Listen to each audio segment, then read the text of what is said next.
Hi all, അസ്സലാമു അലൈക്കും. Welcome back to Silna's kitchen. ഇന്നത്തെ റെസിപ്പി നല്ലൊരു വെറൈറ്റി ടേസ്റ്റി ആയിട്ടുള്ള ഒരു അടിപൊളി ഈവനിങ് സ്നാക്സിന്റെ റെസിപ്പിയാണ്. ബ്രെഡും ചിക്കനും വെച്ചിട്ടാണ് നമ്മൾ ഇന്നത്തെ ഈ പലഹാരം തയ്യാറാക്കിയെടുക്കുന്നത്. എത്ര കഴിച്ചാലും മടുക്കാത്ത ഒരു അടിപൊളി ടേസ്റ്റി ആയിട്ടുള്ള പലഹാരമാണ്. എന്തായാലും നിങ്ങൾക്ക് എല്ലാവർക്കും ഇഷ്ടാവും. അതുകൊണ്ട് തന്നെ വീഡിയോ സ്കിപ്പ് ചെയ്യാതെ മുഴുവനായിട്ടൊന്ന് കണ്ടു നോക്കണേ. റെസിപ്പിയിലോട്ട് കടക്കുന്നതിന് മുമ്പായി സിൽനാസ് കിച്ചൺ ചാനൽ ആദ്യമായിട്ട് കാണുന്നവരാണെങ്കിൽ പ്ലീസ് ഒന്ന് സബ്സ്ക്രൈബ് ചെയ്തേക്കണേ. ഒപ്പം തന്നെ ഈ വീഡിയോസ് നിങ്ങൾക്ക് ഇഷ്ടപ്പെടുകയാണെങ്കിൽ ഒരു ലൈക്ക് ചെയ്ത് ഷെയർ ചെയ്ത് സപ്പോർട്ട് ചെയ്യാനും മറക്കരുത്. ഇനി നമുക്ക് ഇതെങ്ങനെയാണ് തയ്യാറാക്കുന്നതെന്ന് നോക്കാം. ഇതിനായി ഞാൻ ആദ്യം തന്നെ എടുത്തിട്ടുള്ളത് 8 ബ്രെഡാണ്. അത് ഇതുപോലെ ഒന്ന് പൊട്ടിച്ചിട്ട് കൊടുക്കുന്നുണ്ട്. ഇപ്പോൾ ദാ മുഴുവൻ ബ്രെഡും ഇതുപോലെ പൊട്ടിച്ച് മാറ്റി വെച്ചിട്ടുണ്ട്. ഇനി അടുത്തതായി ഒരു പാത്രത്തിലേക്ക് 4 കോഴിമുട്ട പൊട്ടിച്ചൊഴിച്ചു കൊടുക്കാം. ഞാൻ എടുത്തിട്ടുള്ള ഈ ഒരു 8 ബ്രെഡിന് വേണ്ടിയാണ് 4 കോഴിമുട്ട എടുത്തിട്ടുള്ളത്.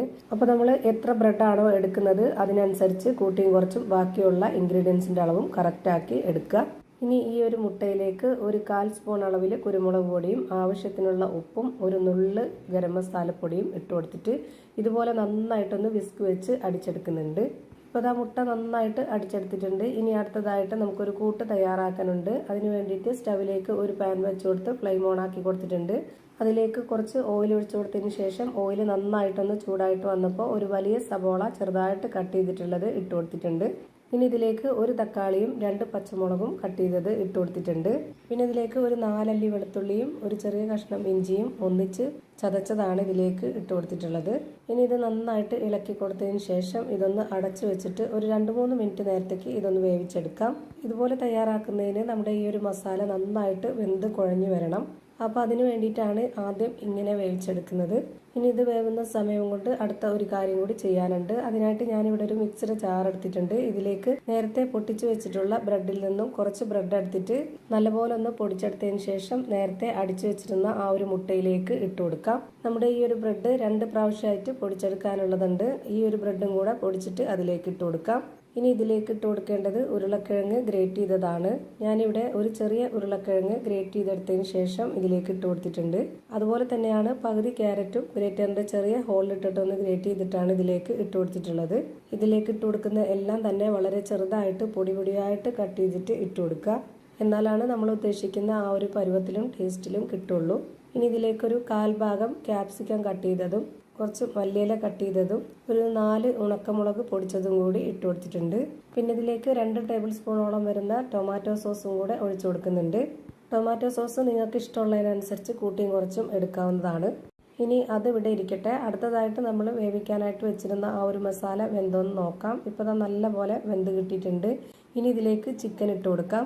എല്ലില്ലാത്ത മാംസഭാഗം മാത്രം എടുത്തിട്ടാണ് ഇതിലേക്ക് കട്ട് ചെയ്ത് ഇട്ട് കൊടുത്തിട്ടുള്ളത്. ഇനി ഇതിലേക്ക് 1 സ്പൂൺ അളവിൽ മുളക് പൊടി, ഒരു 1/4 സ്പൂൺ അളവിൽ പെരിഞ്ജീരകപ്പൊടി, മഞ്ഞൾപ്പൊടി, ഒരു നുള്ള് ഗരം മസാലപ്പൊടി, കുരുമുളക് പൊടി ഇത്രയും ഇട്ട് കൊടുത്ത ശേഷം ഇനി ഇത് നന്നായിട്ടൊന്ന് ഇളക്കി കൊടുക്കുന്നുണ്ട്. ഈ ഒരു പൊടികളുടെ കൂടെ തന്നെ ആവശ്യത്തിനുള്ള ഉപ്പും കൂടെ ചേർത്ത് കൊടുത്തിട്ട് വേണം ഇത് നന്നായിട്ട് ഇളക്കി കൊടുക്കാനായിട്ട്. ഞാനത് മറന്നുപോയി. ഇതെല്ലാം ഇളക്കി കൊടുത്തതിന് ശേഷമാണ് ഉപ്പുപൊടി ഇട്ട് കൊടുത്തിട്ടില്ല എന്നുള്ള കാര്യം ഓർമ്മ വന്നത്. അപ്പോൾ ഇതിലേക്ക് ഇട്ട് കൊടുത്തിട്ട് ഒന്നുകൂടി ഇത് ഇളക്കി കൊടുക്കുന്നുണ്ട്. ഇനി ഈ ഒരു ചിക്കനും മസാലയായിട്ട് വെന്ത് കിട്ടുന്നവരെ ഇതൊന്ന് അടച്ചു വെച്ച് വേവിച്ചെടുക്കാം. ഇത് വെന്ത് വരുന്ന സമയം കൊണ്ട് അടുത്തതായിട്ട് നമ്മൾ നേരത്തെ റെഡിയാക്കി വെച്ചിട്ടുള്ള ആ ഒരു മിക്സ് കൈവച്ചിട്ട് നന്നായിട്ടൊന്ന് കുഴച്ചിട്ടെടുക്കാം. ഇതിലേക്ക് ഇനി കുറച്ച് അരിപ്പൊടി ചേർത്ത് കൊടുക്കണം. അപ്പോൾ ആദ്യം ഇതൊന്ന് കുഴച്ച് കൊടുത്തിട്ട് നമുക്ക് എത്രത്തോളം വേണ്ടി വരുന്നു എന്നാലേ മനസ്സിലാവുള്ളൂ. ഇതിലേക്ക് ഞാനിപ്പോൾ ഇട്ട് കൊടുക്കുന്നത് 2.5 ടേബിൾ സ്പൂൺ അളവിൽ അരിപ്പൊടിയാണ്. വറുത്ത അരിപ്പൊടി തന്നെ ഇട്ട് കൊടുക്കാൻ വേണ്ടി നോക്കുക. ബ്രെഡ് പൊടി മാത്രമാകുമ്പോൾ നമുക്ക് കറക്റ്റ് ആ ഒരു പരുവത്തിൽ കിട്ടത്തില്ല. അരിപ്പൊടിയും കൂടെ ഇട്ട് കൊടുക്കുമ്പോഴാണ് കറക്റ്റ് ഒരു പരുവത്തിലും ടേസ്റ്റിലും കിട്ടുന്നത്. അപ്പോൾ ഞാനിതുപോലെ നന്നായിട്ട് യോജിപ്പിച്ചെടുത്തിട്ടുണ്ട്. ഇനി നമുക്ക് വേവിക്കാനായിട്ട് വെച്ചിരുന്ന ആ ഒരു ചിക്കൻ വെന്തോന്ന് നോക്കാം. ഇപ്പോൾ ദാ കറക്റ്റ് പരുവത്തിൽ നന്നായിട്ട് വെന്ത് കിട്ടിയിട്ടുണ്ട്. ഇതുപോലെ നല്ലപോലെ മസാല വെന്ത് കുഴഞ്ഞ് നല്ല ഡ്രൈ ആയിട്ട് വരണം. ഇതാണ് കറക്റ്റ് പരുവം. ഇനി നമുക്കിതിൻ്റെ ഫ്ലെയിം ഓഫ് ചെയ്ത് കൊടുക്കാം. ഇനി ഞാൻ ഇതുപോലെ ഒരു പ്ലാസ്റ്റിക് കവർ കട്ട് ചെയ്തെടുത്തിട്ടുണ്ട്. ഇതിലേക്ക് കുറച്ച് ഓയിലൊന്ന് സ്പ്രെഡ് ചെയ്ത് കൊടുക്കാം. ഇതുപോലുള്ള കവർ തന്നെ വേണമെന്നൊന്നുമില്ല. നമുക്ക് ബട്ടർ പേപ്പർ ഉണ്ടെങ്കിൽ അതിൽ ചെയ്തെടുക്കാവുന്നതാണ്.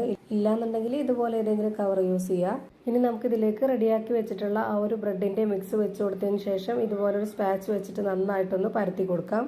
നമുക്കിഷ്ടമുള്ള വലിപ്പത്തിൽ തയ്യാറാക്കി എടുക്കാം. ഞാനിപ്പോൾ ഇവിടെ ഈ ഒരു വലിപ്പത്തിലാണ് ഇതുപോലെ മാവ് റെഡിയാക്കി വെച്ചിട്ടുള്ളത്. ഇനി നമ്മൾ ചിക്കനിൽ തയ്യാറാക്കി വെച്ചിട്ടുള്ള ആ ഒരു മസാല ഇതിലേക്ക് ഒരു ഭാഗത്തായിട്ട് വെച്ച് കൊടുക്കാം. ഇതുപോലൊന്ന് ഒതുക്കി വെച്ച് കൊടുത്തതിന് ശേഷം ഈ ഒരു ഷീറ്റിന്റെ മറ്റേ ഭാഗം ഇതുപോലൊന്ന് മടക്കി കൊടുക്കുക. ബ്രെഡും മുട്ടയൊക്കെ ഉള്ളത് കൊണ്ട് തന്നെ നമ്മുടെ ഈ ഒരു മാവ് ഭയങ്കര സോഫ്റ്റ് ആയിട്ടാണ് ഇരിക്കുന്നത്. അപ്പോൾ കയ്യിൽ വെച്ചിട്ട് ചെയ്തെടുക്കാനൊന്നും പറ്റത്തില്ല. ഇതുപോലുള്ള ബട്ടർ പേപ്പർ കൊണ്ടോ അല്ലാന്നുണ്ടെങ്കിൽ ഇതുപോലുള്ള പ്ലാസ്റ്റിക് കവറിലോ ചെയ്തിട്ടെടുക്കാവുന്നതാണ്. ഭയങ്കര സിമ്പിളാണ് തയ്യാറാക്കി എടുക്കാൻ, പെട്ടെന്ന് തയ്യാറാക്കി എടുക്കാനും പറ്റും. നല്ല ടേസ്റ്റുമാണ്. ഇതൊരു വെറൈറ്റി ടേസ്റ്റി ആയിട്ടുള്ള ഒരു അടിപൊളി പലഹാരമാണ്. ഇനി ഇതൊന്ന് ഫ്രൈ ചെയ്തെടുക്കണം. അതിനായിട്ട് ഞാനിവിടെ ഒരു പരന്ന പാൻ വെച്ച് കൊടുത്തിട്ട് അതിലേക്ക് 2 കഷ്ണം ബട്ടറാണ് ഇട്ട് കൊടുത്തിട്ടുള്ളത്.